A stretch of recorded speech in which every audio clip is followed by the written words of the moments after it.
अस्सलाम वालेकुम प्यारे बच्चों, कैसे हैं आप सब। आज हम नर्दबाने उर्दू पर तख्लीकी लिखाई करेंगे सफ़ा नंबर 55 पर। ठीक है, तस्वीरी कहानी करेंगे। तस्वीर की मदद से एक दिलचस्प कहानी लिखिए। कहानी का उन्वान भी लिखिए। आपने इसका उन्वान भी ख़ुद लिखना है और उसका इब्तदाइया, दरमियानी और अंजाम। अभी हम इसके बारे में आगे बात करेंगे। अभी पहले देखें, तस्वीर को आप गौर से देखेंगे। ठीक है, पहले क्या हो रहा था, फिर क्या हो रहा है और फिर क्या हो रहा है। तस्वीर को अच्छे से समझना है। ठीक है, अब किसी भी तख्लीकी लिखाई को करने के लिए कुछ असूल आपने जहन में रखने हैं। आज हम उन असूलों के बारे में और उनके मुतालिक जो भी हिदायत हैं उनको समझेंगे। ठीक है, फिर अच्छे से समझने के बाद आप जब भी कोई तख्लीकी लिखाई करोगे, आपने इन असूलों को और हिदायत को ज़रूर मद्देनज़र रखना है। ठीक है, तो सबसे पहले हम चलते हैं तख्लीकी लिखाई के असूल की तरफ। असूल है, देखें, दी गई मालूमात को अच्छी तरह पढ़ें। जो भी मालूमात आपको उन्वान के बारे में दी गई होगी, आपने उसको अच्छे से पढ़ना है। फिर अहम मालूमात को ज़हन नशीन कर लें। ज़हन नशीन यानी कि अच्छी तरह से याद कर लें, ज़हन में बिठा लें।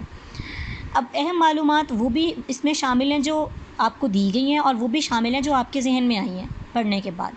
ठीक है, वो सारी मालूमात को इकट्ठा कर लें। उसके बाद उन मालूमात को 3 हिस्सों में तकसीम करेंगे। ठीक है, इब्तदाइया हिस्सा यानी कि शुरू वाला हिस्सा, पहला हिस्सा, इसमें तारुफ ज़्यादातर आता है। ठीक है, या कहानी का शुरू, अगर कहानी लिख रहे हैं तो कहानी का शुरू। फिर दरमियानी हिस्सा और फिर इख्तिताम। एकदम से कहानी को शुरू करते हुए एंडिंग पे नहीं पहुंचाना, उसमें कुछ ना कुछ आपने वजाहत करनी है और दरमियान में भी कुछ ना कुछ लिखना है। ठीक है, आखिरी हिस्से को हम इख्तितामी हिस्सा भी कहते हैं और अंजाम भी कहते हैं, क्योंकि आखिरी हिस्से में जब भी हम कोई कहानी लिखते हैं, उसके आखिरी हिस्से में हम इख्तिताम में अंजाम ज़रूर लिखते हैं कि कहानी को करने में जो कुछ था उससे क्या हुआ। ठीक है, फिर उसका इखलाकी सबक भी लिखना है आपने। अब चलते हैं ज़रूरी हिदायत की तरफ। तख्लीकी लिखाई को करते हुए आप लोगों ने जो ज़रूरी हिदायत है, जिन पर अमल करना बहुत ज़रूरी है, वो अच्छे से समझ लीजिए। जिस मौजू पर लिखना हो, मौजू यानी उन्वान, ठीक है, जिस उन्वान पर आप लिख रहे हो, इसके बारे में सोच समझ कर ज़रूरी बातें लिखनी है। ठीक है, आसान अल्फाज में लिखना है।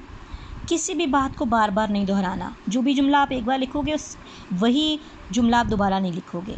ठीक है, कोई गैर ज़रूरी बात नहीं लिखनी, और लिखने के बाद दोबारा इसे कम से कम ज़रूर एक दफ़ा पढ़ना है।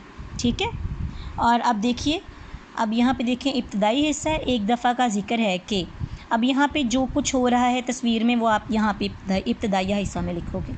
ठीक है, फिर उसके